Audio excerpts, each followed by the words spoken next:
Olá, sejam muito bem-vindos ao Sala 1, o podcast da agência B1.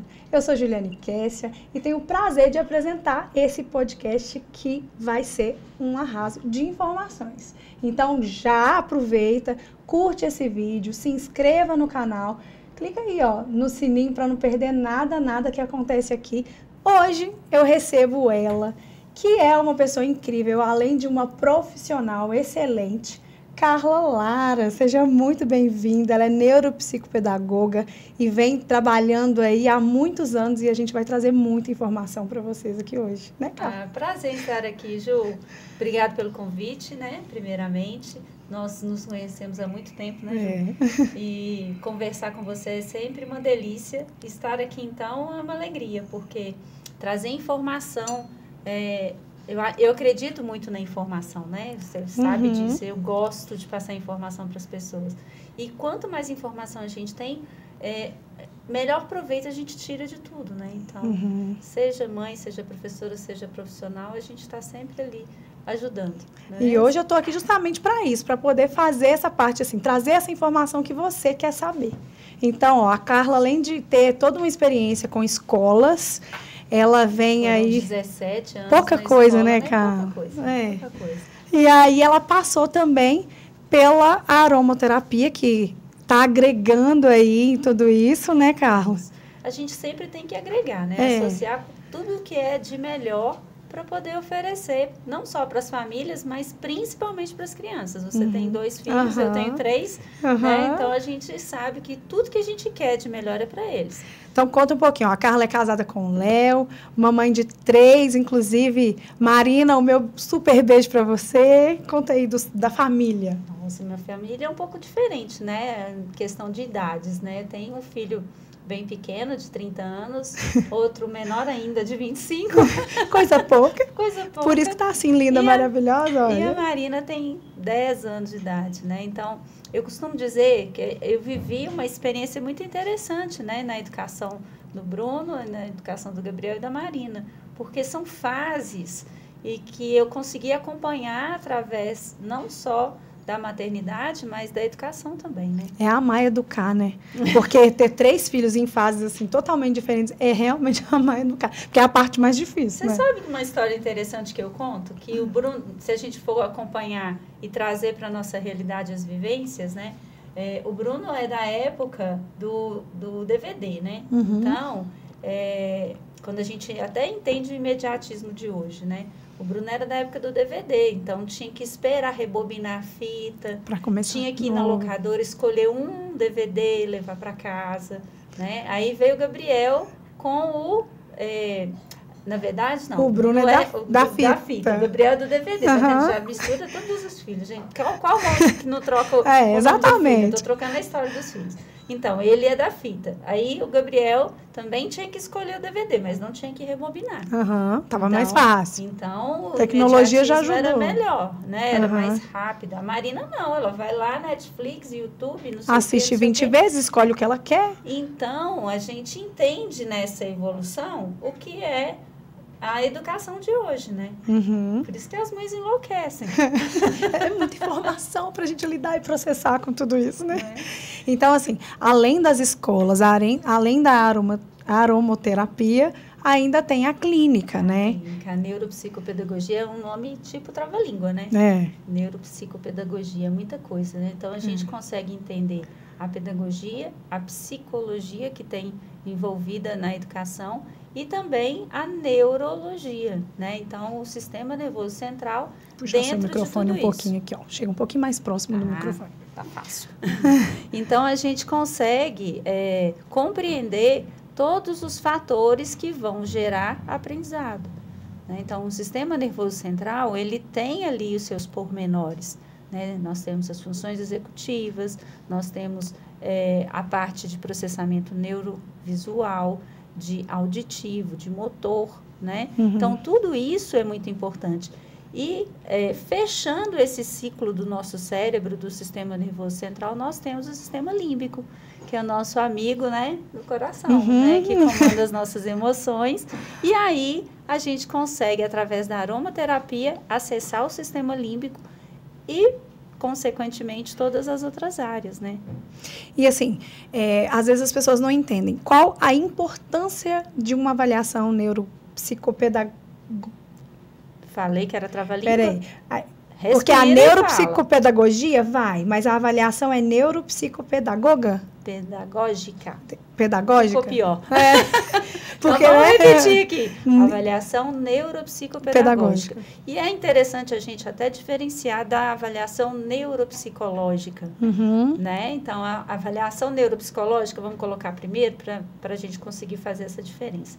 Ela vai avaliar o QI, vai trabalhar também na quantificação ali do potencial de velocidade de processamento, de memória operacional, principalmente dos vários tipos de memória. A gente não tem só um tipo de memória, e a memória operacional, ela é curta, longa, né?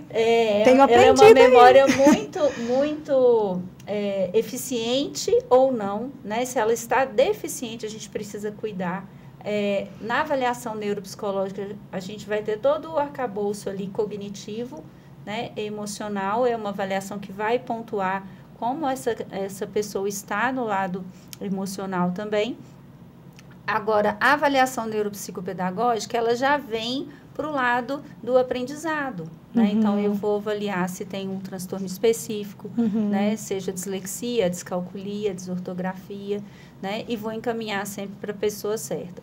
Então, na especialidade, né? Na multidisciplinaridade, a nossa especialidade, ela está ali conhecendo um pouquinho da fonoaudiologia, um pouquinho da TO, um pouquinho de todas as outras especialidades, para a gente poder trazer ali, fechar esse ciclo, dando orientações corretas aos pais. E quais os sinais, assim, sintomas, para os pais ficarem mais atentos? Quando eu preciso levar o meu filho para fazer uma avaliação? Eu até trouxe aqui, ó, para a gente mostrar. Ela está aqui, ó, equipada. Estou equipada, gente. Olha o tanto não é achismo, né? A gente estuda bastante. Os sinais que a gente precisa entender são as dificuldades, os prejuízos. Essa criança, ela consegue seguir junto com a turma na área da aprendizagem? Sim ou não? Ela está além, ela está aquém, ela está dentro da curva. Então, é isso que a escola precisa pontuar para os pais. Às vezes, eu recebo muitas escolas, né, muitas coordenadoras, que perguntam: Carla, eu não consigo encaminhar essa criança. Eu falei: você está encaminhando da forma errada. Você precisa fazer uma curva de nível. Sabe aquela curva que a gente acompanha o crescimento no pediatra? Peso. É a mesma coisa. A gente faz essa curva. Seu filho precisa, com 6 anos, aprender isso, isso, isso. Com 8 anos, aprender então isso, tem isso, esse comparativo. E aí a gente consegue nivelar. Está para cima, está para baixo, está dentro da curva. Né? Uma outra coisa muito interessante é a gente entender os fatores neurobiológicos, né? Teve algum problema no parto? É prematuro? Que conta também? Conta. Olha. E aí, muitos pediatras falam: não, tá tranquilo. Mas para a área da dificuldade de aprendizagem, pode aparecer alguma dificuldade. Então, tem que trazer esses detalhes lá de trás. Quando eu faço uma avaliação, eu começo a investigar lá da gestação. Vamos entender essa gestação, teve algum problema, tomou alguma medicação, né? Precisou de um repouso absoluto, na hora do parto teve uma hipóxia, a criança nasceu cianótica. A gente procura todas as informações. Não é bisbilhotice, não. É porque a gente precisa entender realmente se há algum fator que é biológico ou se é hereditário, né? Porque as dificuldades de aprendizagem são hereditárias. Não, e às vezes E às vezes a gente vê, assim, o pessoal falando: porque agora tudo é aquele tanto de sigla, toda criança classificada. Se eu fosse na minha época, eu ia ter aquele tanto de sigla. Mas, assim, a gente pensa: olha o tanto de criança que sofreu lá atrás e que traz danos até hoje, justamente por não ter recebido uma siglazinha dessa. E você sabe que muitos pais são diagnosticados após uma criança entrar em processo de investigação? Né? Então, tá tudo aqui, ó. Tá tudo aqui. A gente não inventa, né? Não é sigla inventada por nós. E eu falo com as crianças assim: eu vou aplicar uns exercícios aqui, não falo teste, né? Uns exercícios, a gente vai fazer umas atividades, mas eu juro que não foi eu que inventei. Aí eles morrem de rir. Para eles é muito tranquilo essa investigação, no sentido de: eu posso fazer, alguém vai compreender o que eu tenho e não está valendo ponto, né? Porque eu valer ponto é pesado, sofrido. Né? É sofrido para a criança, sim. E aí, quando a gente começa essa investigação, a criança começa a se sentir tão confiante que ela já apresenta até uma melhora no humor. Na confiança. A autoconfiança dela. Né? Bem mais segura em tudo. Com certeza. E aí, a gente vai conversar, dar a devolutiva para os pais. E vem sempre aquela frase assim, mas meu filho é tão inteligente, ele dá conta de jogar videogame. Eu acho que essa é a parte mais difícil, não é? Ele dá o pai, a mãe, de jogar videogame, a família. Assim. Ele pega o celular e fica ali. Ele mexe melhor que eu. Como ele vai ter, né, TDAH, autismo, dislexia, descalculia? Nós temos que entender que nós temos um cérebro e cada área comanda uma coisa, mas ele também tem uma integridade, né? Ele conversa muito bem. E quem comanda essa conversa é o nosso lobo frontal, né? O lobo frontal é ali o nosso maestro. E o TDAH, por exemplo, ele está aqui. Ele está, né, focado na função executiva. Então, se a gente tem uma disfunção executiva, é o nosso TDAH, bonito. Só que a gente só lembra da atenção. A gente esquece que tem memória, planejamento, organização, flexibilidade cognitiva, né? Às vezes uma rigidez. Complexo, né? É tudo muito complexo, né? E teve uma vez, eu sei que você gosta de história, teve uma vez que... Porque eu acho que a história traz mais emoção, né? Essa foi muita emoção, viu? A mãe me procurou em abril do ano passado para fazer a avaliação. Eu me dispus a fazer a avaliação, marcamos e não conseguiu se organizar para fazer. Quando foi já no final do ano, ela entrou em contato de novo. Ela falou, eu preciso de fazer uma avaliação para minha criança não tomar bomba. Aí eu falei, pronto, né? Vamos conversar, não é por aí. A avaliação não serve para a criança não tomar bomba. A avaliação serve para mostrar o caminho. Qual é o caminho que a gente vai seguir?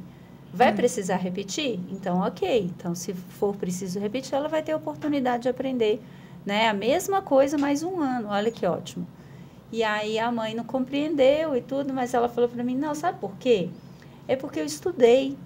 Eu falei, é mesmo? Você estudou? Você está fazendo algum curso? Ela falou, não, eu procurei no Google.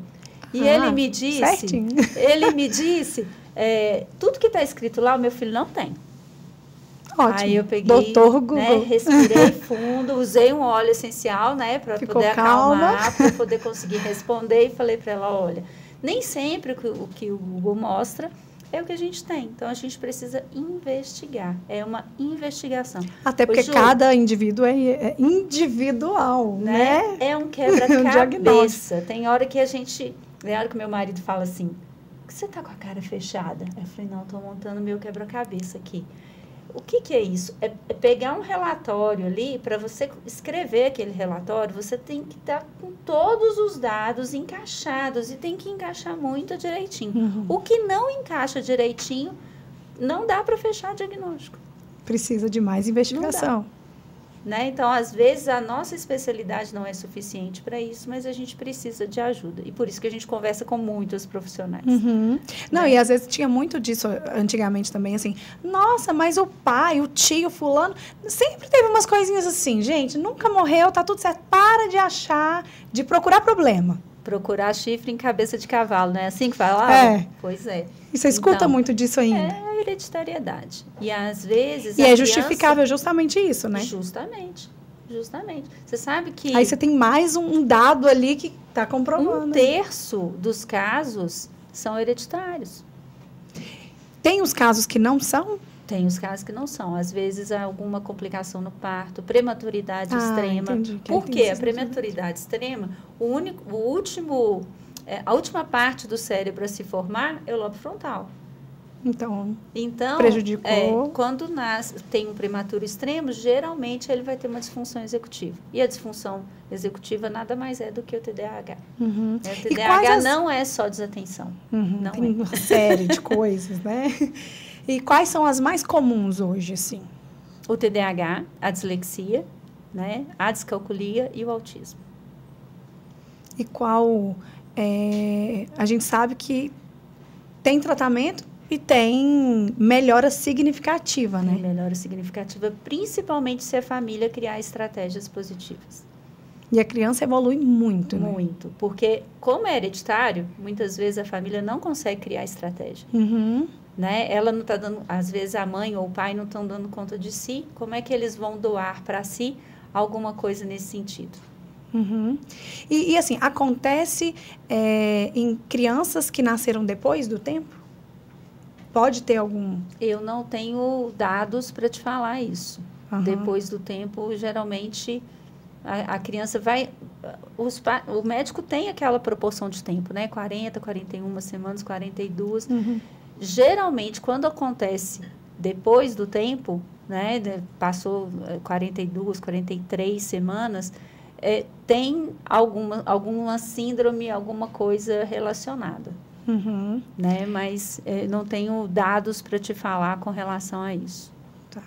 Então, a gente tem uma pessoa na equipe, que o assunto está tão interessante que a gente quer saber, entendeu? Porque a gente já quer cuidar da nossa equipe, né? Então, a pergunta veio dali, ó. Olha, dali tem do nosso... pergunta? Foi essa pergunta, justamente essa. Então vamos... essa pergunta? Essa pergunta. Então, nasceu fora do tempo e é justamente isso que a gente já quer investigar na nossa equipe. Mais. É isso? 43 semanas? Tá tudo formado no cérebro. Vamos pensar assim, não tenho dados, né, com artigos aqui, mas vamos pensar, o cérebro está todo formado. Vai muito da estimulação de dentro de casa. Uhum. Tá? Vai muito dessa estimulação. Como é que foi a estimulação da fala? Aí eu vou investigar. Teve atraso de fala? Teve dificuldade na fala? Teve troca? Né? Falou tipo cebolinha? Teve troca na fala? E são coisas, inclusive, para os pais já irem observando, né? Outra coisa, qual que foi a vida regular escolar?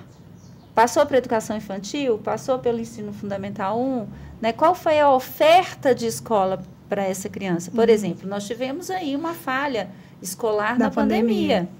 Então, eu particularmente... O impacto foi gigante. Eu particularmente não fecho o diagnóstico de dislexia depois da pandemia se o histórico não estudou por um ano e meio. Não fecho.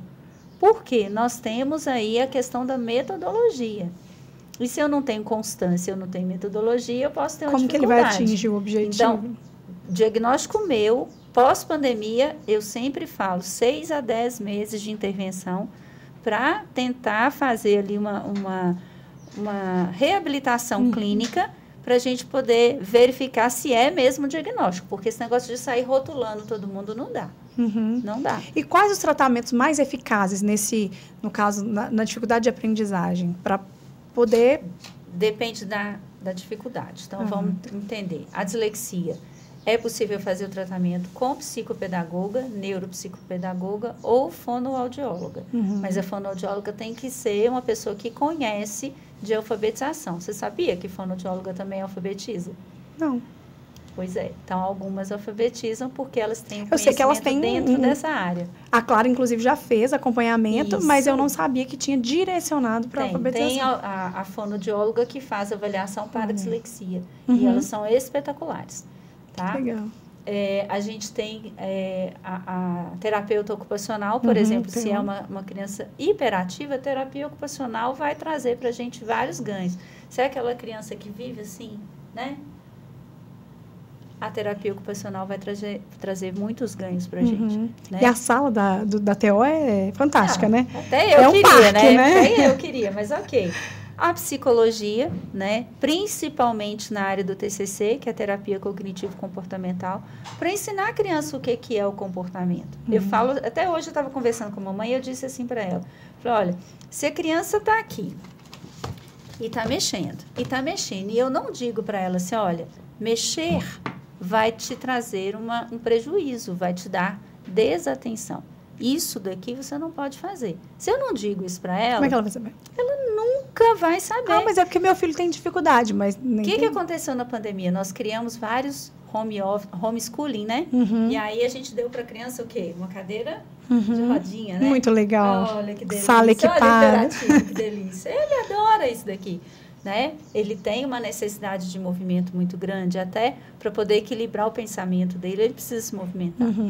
Então, a gente deu isso aqui para ele. E nenhuma professora, hora nenhuma, disse, querido, você não pode movimentar a cadeira, isso tira a sua atenção. Né?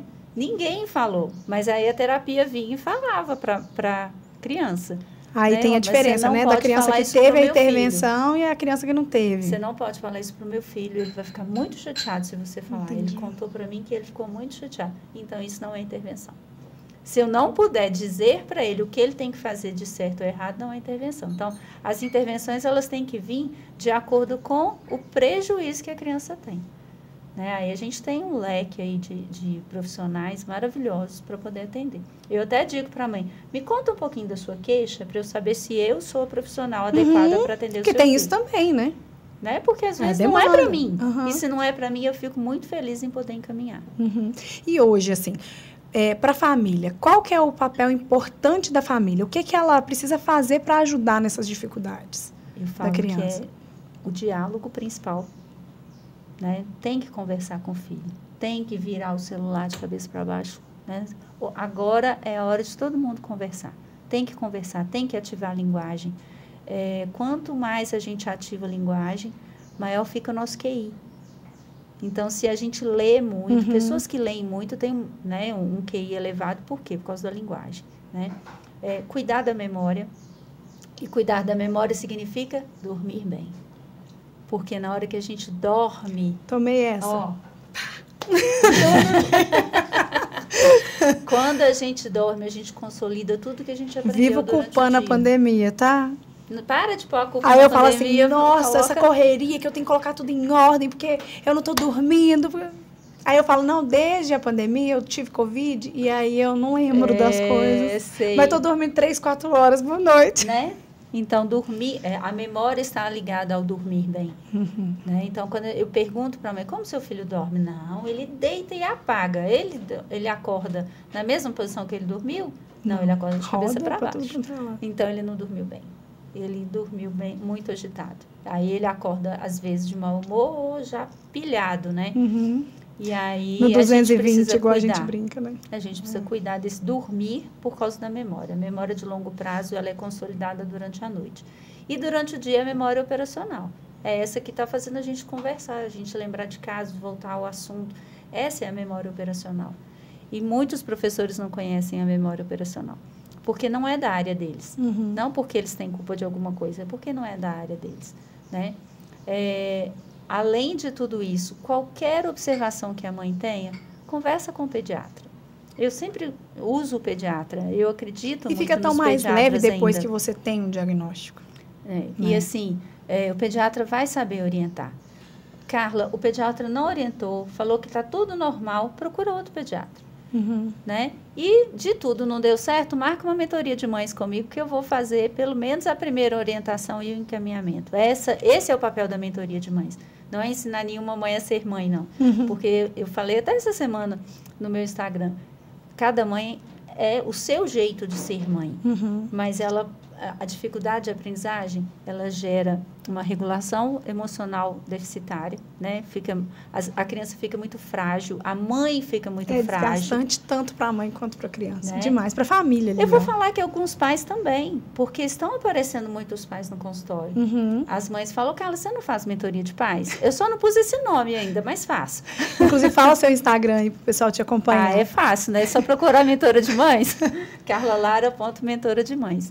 Então, assim, eu escolhi a mentoria de mãe justamente por isso. Através da mãe, a gente consegue acessar a família inteira. Hoje, na hora que a mãe coloca a mão na cintura e fala assim, agora eu vou cuidar disso aqui. Eu resolvo tudo, não é assim que acontece?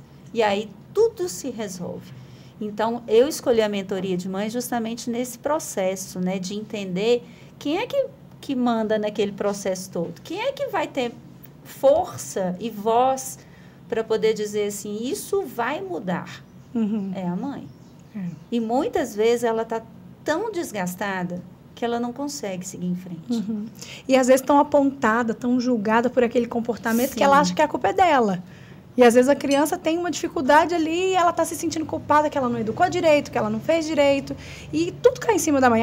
Nesse menino tem mãe, não, né? A gente usa assim? Isso, esse menino não tem mãe. É a falta de educação. O que é a falta de educação? Quem deu a educação? Coitada da mãe, leva tudo então, sobre ela. Sobra tudo para ela. Então, eu digo para ela assim, olha, pelo menos para todas que chegam até mim, eu falo assim, a máscara primeiro a gente coloca em você. Não é assim no avião? Respira, depois você salva. Não é assim? É essa a orientação que a gente recebe? Coloque a máscara primeiro em você, depois você socorre quem está de lado. Então, coloque a máscara em uma mãe, mostra para ela o caminho, ensina as estratégias, você vai ver como que tudo funciona. Ela não precisa saber dar aula, não é isso que eu ensino. Ela não precisa saber uma terapia, né? Fazer terapia com o filho. Mas na hora que o filho chora... É porque a gente tem 1001 utilidades, né? Então, a gente acha que além de ser mãe, de ser empresária, de ser 1 milhão de coisas, a gente acha que a gente tem que ser a psicopedagoga, a neuro, tudo, a TO. A Marina fala assim, mãe, como você consegue escutar o nosso problema e resolver com calma? Nossa. Aí eu falo, você não sabe o tanto que a gente engoliu aqui, ó. Você não tem noção do tanto que doeu, mas tá aí. Vai tremendo mesmo, mas vai, né? Então, quando eu falo em mentoria de mães, é nesse sentido, de mostrar para ela. E eu trouxe aqui livros, né?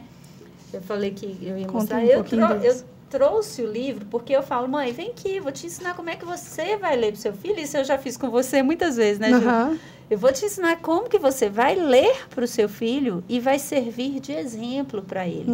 Porque se é uma mãe que lê rápido, o filho está aprendendo, ele não vai dar conta de ler rápido. Então, eu mostro para elas, né? Num livro assim, ó, facinho, um livro bobinho, né? Mas eu trouxe uma história aqui, Ju, que é interessante nesse esquema aí, da gente falar assim... Mostra aqui, ó, para o pessoal ir vendo. Esse livro, para mim, é um achado. Né? São vários livros que a gente tem, mas eu gosto muito desse livro aqui, porque ele fala da menina furacão e do menino esponja. Será que alguém reconhece seu filho aqui nesses títulos? Exatamente. A gente, o carinho de trazer a Carla aqui é justamente para você, mãe, que às vezes está passando pelo que eu passei, né, Carla? Então, assim, a Carla... Ela foi essencial, não só ela, como outros profissionais, né? Inclusive, eu quase não faço isso, mas um super beijo para o pessoal da Escola Sonho Meu, que, assim, foi o último ano da escola, eu estou, assim, com o coração apertadinho, mas foi quem também abraçou os meus filhos, né? Mas a Clara tem TDAH, a gente ainda está num processo ainda de investigação, de cuidado, de avaliação. E, assim, eu sei exatamente o que é ser essa mãe. Então, assim, não é fácil. Por muitas vezes eu chorei, eu me culpei, eu me senti péssima e a cobrança vinha em cima de mim. Então, é um assunto muito importante para mim. É um assunto que vai, assim, no fundo do meu ser, porque os meus filhos são a minha prioridade, os meus filhos são tudo para mim. Então, quando a Carla entrou, e no momento que eu estava em pânico, em desespero, falando, eu não dou conta mais, eu não consigo mais. Então... A apresentadora está tentando não chorar. Então, para manter a pose para conversar. Mas, assim, é o assunto mais sério e importante da minha vida, que são meus filhos. Então, ela trouxe como uma forma de abraço mesmo para mim, técnicas que eu poderia utilizar no meu dia a dia para que essa jornada fosse mais leve. Mas, por tantas vezes, eu ouvi julgamentos e apontamentos e, de alguma maneira, assim, uma discriminação pelo comportamento que os meus filhos tiveram em algum momento, e eu me sentia muito incapaz. E aí, com tudo se encaixando, hoje eu escuto assim, nossa, eles acalmaram, né? Mas eu não preciso dar satisfação para ninguém. Eu me sentia nesse papel de eu ter que dar satisfação. E hoje eu não preciso, eu só preciso dar as ferramentas que os meus filhos precisam para eles se destacarem, aprenderem e terem principalmente uma vida leve, né? Então, assim, esse livro eu ainda nem li ele, ela me apresentou na hora que chegou aqui, mas é exatamente isso, né? Eu enxergo eles aí. E é interessante, né, Ju, você trazendo essa experiência sua, essa vivência, quando as pessoas olham, elas não veem o problema por trás, né? Não. E há uma queixa, há um problema, há formas de se resolver. E eu lembro muito bem quando você me falou assim, e agora o que eu faço? Foi coloque na Escola Sonho Meu. Foi mesmo. Né? Aí você falou, foi porque ela precisa desse método. E a gente conhece os métodos e a ideia é trazer para a criança o melhor método, a melhor forma, a melhor estratégia. Nesse livro, eu me baseei nas oficinas de função executiva, né? Então, com esse livro aqui, eu consegui ver, ó, a menina furacão e o menino esponja, quando eles se misturam, né? Segundo a história aqui, eles... o menino esponja absorve o que a menina furacão tem, da alegria, da espontaneidade, né? Até da impulsividade dela, porque a impulsividade pode ser boa, ela não é ruim o tempo todo, né? E a menina, ela se acalma. Então, essa mistura, ela é muito benéfica, né? Então, desde quando eu li esse livro, a ideia da oficina estava guardada, veio a pandemia, a gente conseguiu executar essa ideia em 2023. A Clara foi uma que participou e se encontrou com a turma, né? Então, há aquele quietinho, há aquele furacão realmente, aquele que vai observar mais, aquele que vai fazer de qualquer jeito. E é interessante que aquele que não cria estratégia, ele observa o outro que tem estratégia com um olhar de fascínio, que é assim, maravilhoso. Admira. Mas eu falo assim, então vai, experimenta fazer como o outro. Porque é na observação do outro que você aprende. Como que o bebê aprende? A primeira coisa que ele faz, Observando. Imitação. Né? Então, vai lá, faz que nem ele. Ele não vai fazer que nem um adulto, ele vai copiar uma criança, que é da mesma idade, que é próximo a ele. E aí, eles se juntam e dá tudo certo no final. Né? Mas a mãe está preparada para esse embate da menina furacão e do menino esponja? Então, a gente tem que cuidar disso. Quando eu tinha escola, e muitas mães que vão assistir esse podcast vão lembrar, né? Eu fazia escola de pais. E aí eu ensinava, a criança ia para uma turma de alfabetização, primeiro período, segundo período, eu já falava, vocês têm que vir aqui, eu preciso conversar com vocês. Eu vou ensinar para vocês tudo que essas crianças vão passar. Na hora que vocês sentirem o que eles vão passar, vocês vão estar preparados para qualquer coisa. E qualquer dúvida, nós estamos aqui. E eles faziam escola, né? Eles aprendiam a ensinar a ler, qual método que a gente ia usar. Né? Na hora que aparecesse uma criança falando S com A, Sá, não existe isso, ninguém lê desse jeito. Já fica aqui o aviso, gente, ninguém lê assim. Se eu tiver que ler aqui, ó, A, M, E, M com E, M, N com I, Ni, N com A, Na, o que estava escrito? Não sei. Você tem não que é aprender assim que o a gente som, lê, né? Então, isso eu ensinava para os pais e era muito gostoso. E aí eu trouxe isso para a clínica e está avançando, avançando. Né? Quanto mais a mãe estiver segura, mais a criança também está segura. Isso é diretamente ligado. Então, antes da gente contar um pouquinho sobre a aromaterapia, a gente tem algumas situações de pais aqui. E aí, vamos lá. Gosto disso, hein? Meu filho tem 7 anos e está no 2º ano do ensino fundamental. Ele é uma criança muito inteligente e curiosa, mas está tendo dificuldade para aprender a ler e escrever. Ele demora muito para entender as atividades e, às vezes, até se confunde com as letras. Como posso ajudá-lo? Então, ok. Primeira coisa é verificar se essa criança faz essa leitura. M com M, N com I, Ni. Não consegue compreender uma leitura desse jeito. É impossível. O cérebro fica sobrecarregado de informações, tá? Então, a gente tem que decodificar. Decodificar é falar os sons das letras. Há uma relação, grafema, fonema, né? Então, não vou fazer muito técnico. Mas é A, Me, Ni, Na. Então, 2º ano, é possível fazer esse resgate de fonemas e ler. Que é lá do 1º ano, né? É lá do 1º ano, mas o segundo ano ainda é fechamento de alfabetização, porque antigamente o 2º ano era o primeiro, né? Então, a gente não pode esquecer disso. E aí, na hora que... Deixa eu pegar aqui uma página que tenha muita informação. Não vai ter todos os meus livros, tem curta, né? Então, vou pegar um grande aqui. Aí, a criança tem que ler todo um texto. Vamos virar aqui. Ler todo um texto, chega no final, você fala assim, o que estava escrito aqui? Não lembro de mais nada. Pronto, a memória operacional falhou, que era muita informação. Eu decodifiquei errado. E aí, essa criança precisa de quê? diminuir as tarefas. Então, se eu tenho um texto grande, e aí está dizendo que ela não compreende as tarefas, se eu tenho um texto grande, eu diminuo ele em partes. Então, vai. Uma frase, o que você entendeu? Isso, guarda na sua memória. Tem que dar a ordem, tá? De guardar na memória. É importante dar a ordem para o cérebro. Guarda na sua memória. Lê o próximo. O que você entendeu? Não entendi nada. Então, vamos ler de novo. Lê de novo. E é muita paciência, mas né? vai demorar 2 horas. Aqui, Ju, não vai demorar 2 horas. Sabe por quê? Porque ele guardou na memória.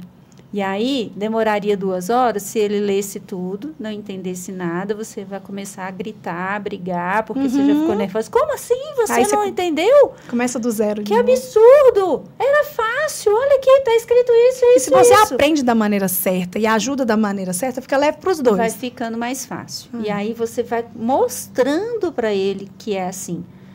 Leu, entendeu, guardou na memória. Esse é o processo que a gente faz. Leu, entendeu, guardou na memória. Leu, entendeu, guardou na memória. Chegou no final, agora lembra de tudo que você guardou na memória para mim? O que ele vai fazer? Vai compreender. E aí a gente diminuiu briga, diminuiu o estresse. Ficou leve. E ele conseguiu aprender. É isso, a dica. Segundo ano, isso é primordial. Uma consultoria. E dormir bem. Essa eu já anotei.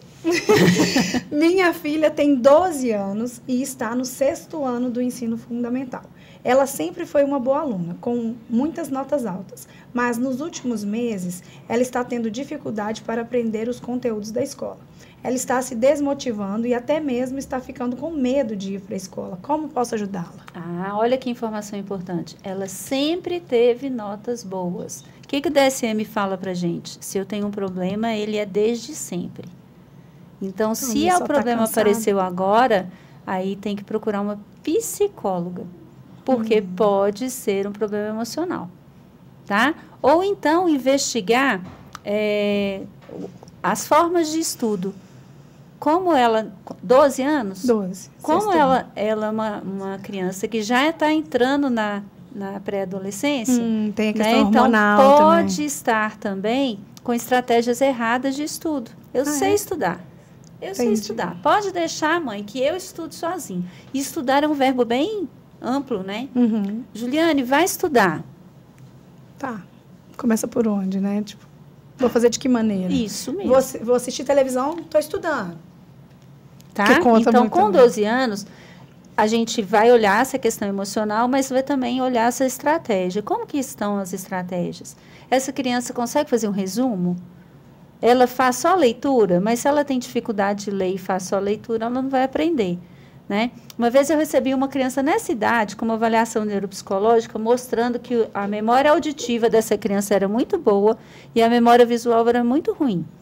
Aí, o que a gente começou a fazer? Ele pegava o celular dele, na época, já tem um tempo isso, mas foi na época que ele já tinha celular. Pegava o celular, ele lia, gravava o que ele lia, e depois ele escutava. Porque a memória auditiva dele era muito boa. Olha. E aí, a visual não era tão. Então, não, estratégia excelente. Aí ele mudou, ele estava para tomar recuperação, ele estudou o finalzinho do ano, desse jeito. E aí, alterando essa estratégia, ele pegou ponto. Eu tinha um professor que era engraçado, que ele fazia, ele falava, vocês podem colar na prova. E aí ele mandava fazer um resumo num papelzinho pequenininho. E aí todo mundo tinha que estudar muito para colocar um resuminho desse jeito. Na hora ninguém precisava dar cola e todo mundo sabia. E você lembra que você fazia essa cola com caneta colorida? Cada informação de uma cor? Para poder gravar, e né? Por que será? Você gravou por causa da cor que você escreveu. Porque a cor chama a atenção e a gente consegue lembrar daquilo que você escreveu com a cor. Não, e assim, que estratégia mara, porque você achava que ele era um professor bonzinho. Não era, ele era um professor bom, e aí excelente. Ele estava usando uma estratégia neurocognitiva para poder fazer a pessoa estudar. Muito simples, prático, e todo mundo achando que estava se dando... Resumo, cor, né? Leitura e a memória visual, misturou os dois. Dava certinho. O último. Meu filho tem 10 anos. Ele sempre foi muito ansioso desde pequeno.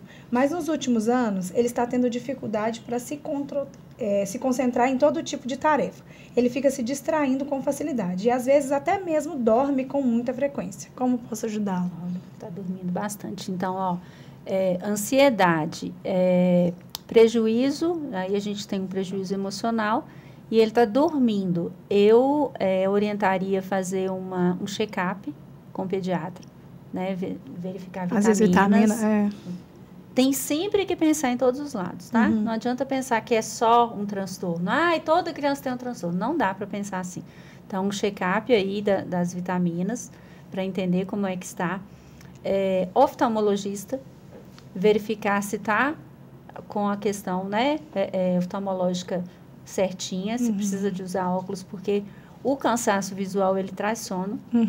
Às vezes dor de cabeça. E aí, estando tudo certo, aí mantém a dificuldade, uma avaliação neuropsicopedagógica. Então, normalmente, a criança, ela vai ser diagnosticada lá nos primeiros anos da escola.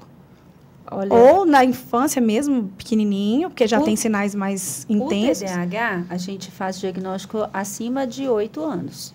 Mas a gente consegue fazer, olha, tem uma predisposição para um TDAH, já tem sinais aí. Mas a gente não fecha.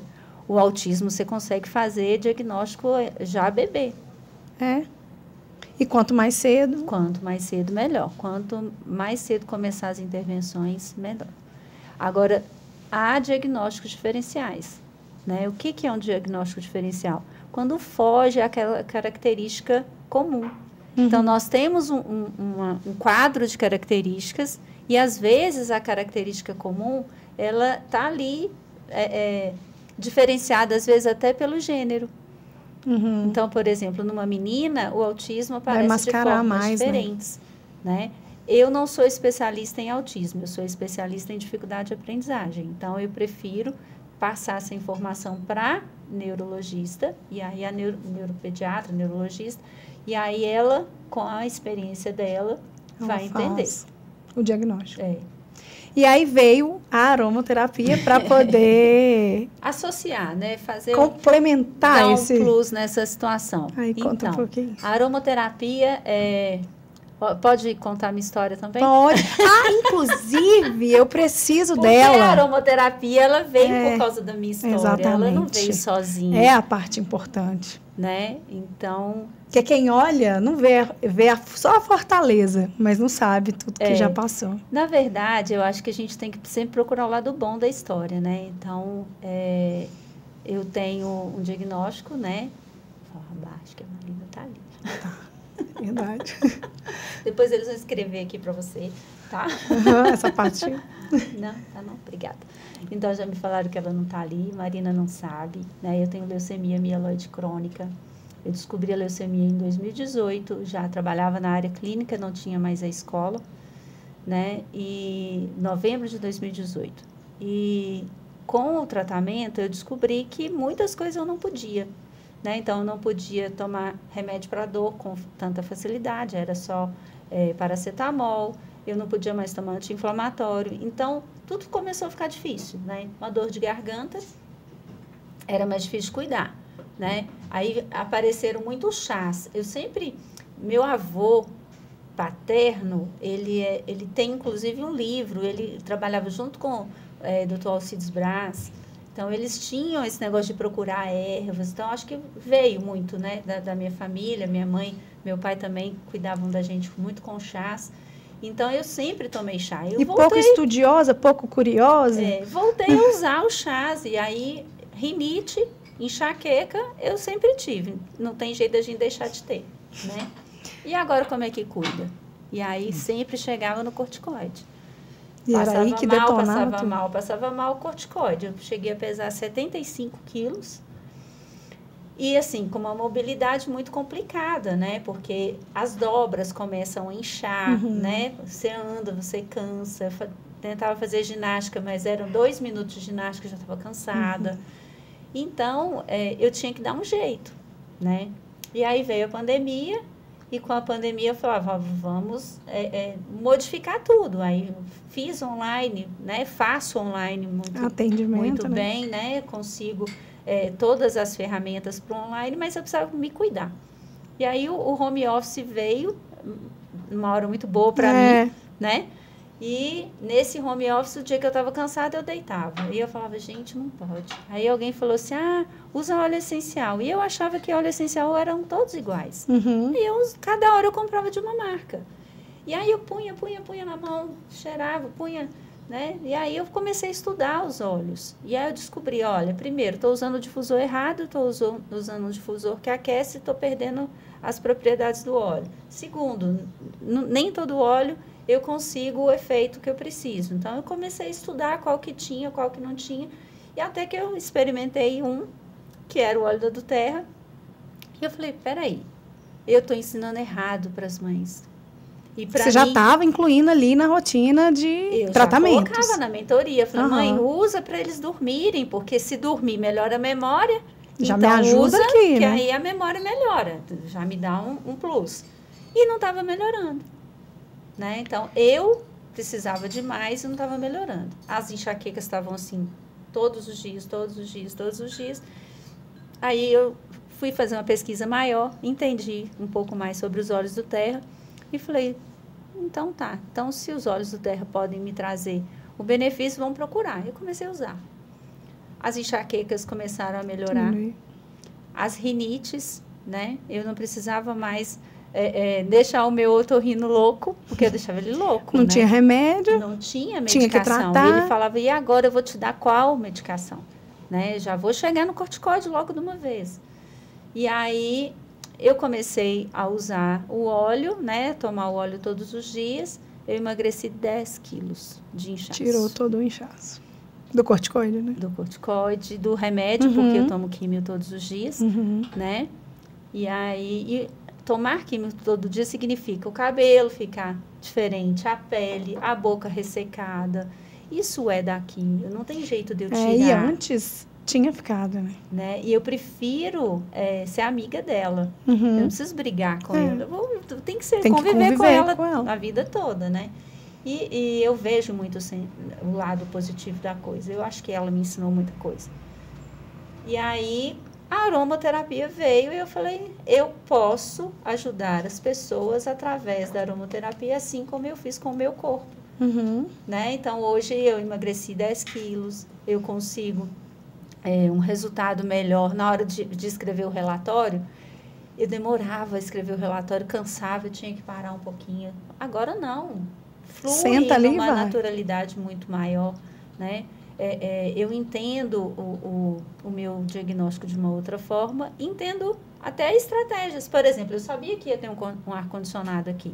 Eu falei, prefiro ir fechado para não ter cãibra, né? Porque se eu elas são frequentes. As câimbras são frequentes e são por causa do remédio. Elas diminuíram por causa da aromaterapia. Mas elas são frequentes. Então, eu tenho esse cuidado, é uma estratégia. Eu sei que vai ter ar-condicionado, eu já vou... com, né, uma blusa que vai fechar o meu ombro para não ficar fria, né? E a aromaterapia, ela é um suporte para o TDAH, para o autismo, para a mãe que está ansiosa, para a família inteira que está nervosa. Então, se você põe um difusor, olha que mágica, você põe um difusor com uma lavanda numa família que está todo mundo ansioso, todo mundo estressado. Acalma. E todo mundo se acalma, olha, eu consegui atingir 4, 5... pessoas de uma vez. E é isso, E aí você começou, foi assim, nas oficinas? Aí eu comecei a usar no consultório, com difusor, nas oficinas o difusor, as mães que permitiam, eu passava, né, o rolon, eu trouxe. Pode mostrar. Eu trouxe, é claro, né? Eu passava o rolon, porque a gente tem o rolon da atenção, né? E aí eu passava nas crianças, é um cheirinho delicioso, né? Aí... eu conheço, porque eu tenho esse kit, né? me ajuda. Olha, não é invasivo, eu não preciso brigar com a criança para usar, né? Passo na palma da mão. É um cheirinho bom. Cheirinho delícia. A gente cheira.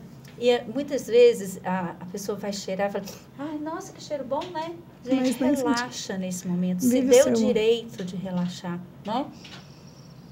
São 30 segundos de efeito. Você acredita nesse potencial? 30 segundos. Que você tira do seu tempo para você, né? O sistema olfativo joga para o sistema límbico e ele distribui para todo o sistema nervoso central. Olha que mágica, né? Como que a gente pode fazer esse suporte para todas as famílias, para todas as crianças, de uma forma muito tranquila, né? Ah, Carla, mas investimento e tudo. Gente, eu olho custo-benefício. Para mim, a criança, a família está sendo cuidada, né? Dormir com o difusor e a lavanda, você dorme e acorda muito disposto a trabalhar. Então, já vai fazer diferença no seu dia, né? Com certeza. E aí, você vai chegar em casa para ensinar o dever de casa. Eu até falo, chegou em casa para ensinar o dever de casa, aqui a pessoa anda equipada, viu, gente? É livro, é de tudo, né? Esse daqui eu acho que a Ju não conhece. Vou apresentar para ela. Bom, qual que é esse? Esse é o mix do equilíbrio emocional, quando a gente está com um monte de ideias, um monte de nuvenzinha aberta aqui na cabeça, ele vai te ajudar. Um monte de caixinha aberta? Ele vai te ajudar a fechar algumas e deixar uma só. E aí você consegue ensinar o dever de casa. Então, eu falo muito, antes de ensinar o dever de casa, a mãe deve usar esse daqui e a criança usa os outros. Né? Então, a gente tem realmente uma farmácia completa, a gente pode cuidar a qualquer hora. A minha filha já aprendeu a usar, né? Ela está com 10 anos e ela ainda falou para você assim, no início, deixa que eu que vou dar a entrevista, minha mãe não vai falar nada. É por isso, porque a gente ensina e a criança acaba aprendendo o que é bom para ela. Então, assim, agora que vocês sabem que vocês podem acompanhar a Carla, que tem muita coisa legal lá, muita informação, e ela é uma estudiosa, então ela vai te orientar, além de tudo, né? Não é só te indicar um óleo, é te orientar em como fazer tudo mais. Estou fazendo pós em aromaterapia. Então, tá ficando entendi que a coisa é tá boa, indo realmente. Então, a gente vai fazer um complete a frase. Oh, meu Deus. Então, vamos lá. Minha maior dificuldade de aprendizado da minha infância foi... Meu Deus, da minha infância. Ó, Ju, você puxou, né? Ó, você viu? Da minha infância foi educação física. É mesmo? Eu sempre tive problema de vista. Então, eu não conseguia fazer educação física. Tinha que eu tinha que tirar o óculos. E aí, para fazer eu tinha que tirar o óculos. Nossa, que lembrança você me trouxe. Puxou lá do lá no fundo. E ninguém me escolhia para ser de time nenhum. Sempre a última? Porque eu ia errar a bola, com certeza. Mas gostava de algum esporte específico ou não? Não. Não? Nunca fui de esporte justamente por isso. Porque era obrigada a tirar o óculos. Não dá para ter tudo também, né, gente? Eu era obrigada a tirar o óculos, gente. Então, vamos lá. O melhor aroma que existe é... Peppermint. Ele é o melhor no sentido de saúde ou do que você gosta de sentir? De prazer, de alegria. De ir lá na horta, pegar o hortelã. Eu adoro isso, sabe? Eu adoro. Eu passo na minha horta e pego hortelã e cheiro. Isso é o peppermint mesmo. Então, ele trouxe a hortelã no potinho. Ele só veio no vidro. Mas ele tá lá na minha horta, ele tá na minha comida. Eu faço muita comida com hortelã. Marcante. Ele é o meu preferido. Um aroma que muitos gostam, mas eu não gosto é... Um aroma que muitos gostam, mas eu não gosto. Nossa, eu gosto tanto de aroma. Eu também, minha casa é cheirosa, tudo é cheiroso. Então, eu gosto tanto de aroma. Qual que eu não gosto? Nossa, não vou conseguir. Sério? Um aroma que eu não gosto. Não tem um aroma que eu não goste. Sério? Sabe qual que eu não gosto? Café. Nossa, eu amo. Mas dependendo, eu até gosto de alguma coisa, mas assim, eu gosto não gostando, porque eu não bebo café. Pois é. Mas se é o café novo, torradinho, eu gosto, mas o cheiro do café eu não gosto. Engraçado. Eu não vou encontrar um aroma não, que eu não nada? goste. Não, eu amo café, eu adoro o cheiro. O cheiro que... Não tem? Tá. Não, cloro não é. Porque o cloro, eu tenho alergia a cloro. Não. Não tem? Não tem. Pessoa que ama cheiro. Falar que o Léo tá cheiroso, então tá fácil, Tá né? fácil. Ter um filho diferente é... Um aprendizado. Eu acredito até que seja um presente de Deus. Porque Deus escolhe, né? Deus escolhe a mãe certa para aquela criança. E é um presente de Deus. Ser neuropsicopedagoga é... É uma alegria tremenda. Porque a neuropsicopedagogia me ensinou tanta coisa, a enxergar os meus filhos de forma diferente. Ela me ajudou a me encontrar, sabe? E ela me ajuda todos os dias a ajudar pessoas. Você acha que isso te deixou mais leve na maternidade? Muito mais. Muito mais. Eu era outra mãe para o Bruno na educação infantil, vamos colocar na primeira infância. Eu era outra mãe para o Gabriel e sou uma mãe completamente diferente para a Marina. Eles sentem? Reclamam? Eu acredito que sim, mas eles não reclamam, não. O Gabriel era muito de falar assim, nossa, tudo é Marina, mas a diferença entre eles é de 15 anos, né? Muita coisa. Né? Então, ele estava muito adolescente, né? Rapaz, né? E ela Ele estava muito adolescente. E aí você pensa, é minha rapinha do tacho. Aí eu falei, mas tudo é Marina, né? Mas era aquele irmão que cuidava da cólica, que sentava na bola de pilates com ela. A vantagem é essa, né? Eu acho que foi muito esperta. Eu também acho. Um sonho que tenho e ainda não realizei é? Um sonho que eu tenho e ainda não realizei. Nossa, se eu falar que é ter netos, eu acho que eu vou apanhar muito, mas né? Eu acho plausível. Alô, meninos! Bruno! Uhul! Gabriel, Bruno! O melhor da vida é? É viver. É viver. Ô, Ju, eu olho para os três, assim, e eu falo, gente... Emociona, né? É meu, eu que ajudei, né? Eu sei que é da vida, mas né? Deus mandou aos meus cuidados mesmo, né? É mágico, né? É muito lindo, é muito lindo. O pior da vida é? O pior da vida é reclamar. Eu não gosto da reclamação, eu gosto de clamar, né? De agradecer, da gratidão. Mas o reclamar nossa, isso me incomoda muito. Traz tanta coisa ruim, né? O sucesso é? O sucesso é ser feliz.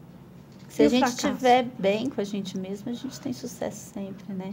E o fracasso? E o fracasso... O fracasso é quando você não consegue... Quando você não consegue estar bem consigo mesmo, sabe? Porque se você não está bem consigo, você não consegue mais nada na vida. Então, você tem que estar feliz, estar bem, né? E aí a gente segue em frente com facilidade. Corre atrás, né? A frase da minha vida é? A frase da minha...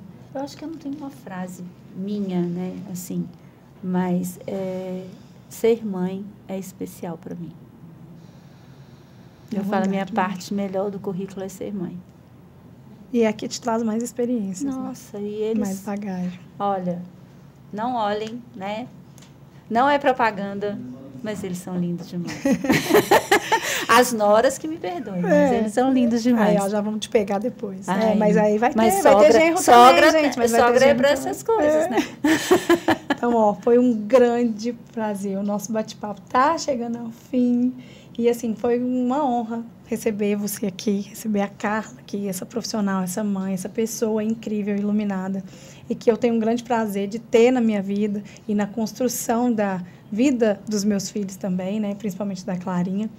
E eu queria te agradecer pelas informações e lembrar você de compartilhar esse podcast, de curtir, de mandar para todo mundo, principalmente numa mãe. Pensa aí, naquela mãe que está passando por alguma coisa e precisa saber desse conteúdo. Compartilha muito e fica sempre ligadinho. Mas antes disso, eu vou pedir para a Carla deixar um recado aí para todas essas mães, encerrando o nosso podcast de hoje. Obrigada, viu? Eu tenho muito que agradecer. Falar sobre educação, sobre saúde, sobre o bem-estar é muito bom, mas nem todo mundo está preparado para ouvir, né? A gente sempre conta com essa a prontidão do outro, né? E ter essa possibilidade de estar aqui com você, que é uma pessoa tão querida para mim, né? E a gente poder trocar, a gente falou quase nada, né? Quase nada, tem muito mais para falar sobre esses assuntos. E aí a gente abre oportunidade para aquela mãe ser acariciada com uma palavra, né? Para a gente poder acolher essa dificuldade da mãe, da criança. Eu acho que é o mais importante. Então, eu quero te agradecer pela oportunidade de estar aqui. Prazer, né? E para você, mãe, que está aí indecisa, insegura, ansiosa, tem jeito. Existe uma frase que fala, olha, para tudo dá-se um jeito. É assim, né? A gente cria a estratégia de acordo com a dificuldade. Se precisar de mim, vai ser uma honra, uma alegria muito grande poder te ajudar. Confia, vai dar certo. E para a Carla não esquecer da gente, só para finalizar, um presente, adoro! Tá? Para você poder guardar aí com muito carinho. Então, um super beijo e até o próximo programa.